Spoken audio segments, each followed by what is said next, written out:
যেই সরকার নামাজ প্রতিষ্ঠা করে না, যে সরকার ভালো কাজের আদেশ দেয় না, যে সরকার মানুষকে অন্যায় কাজ থেকে ফিরায় না, যাকাত আদায় করার অধিকার তার নাই।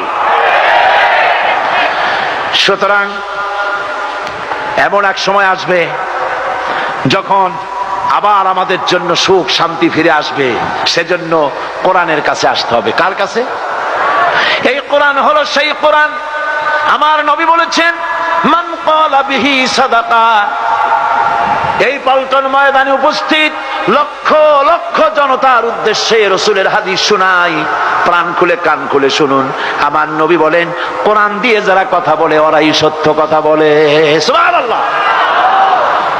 আপনার নেতা বক্তৃতা করতে আসে, না আছে কোরআন, না আছে হাদিস, সব নিজেদের মন গড়া কথা, ঠিক কিনা?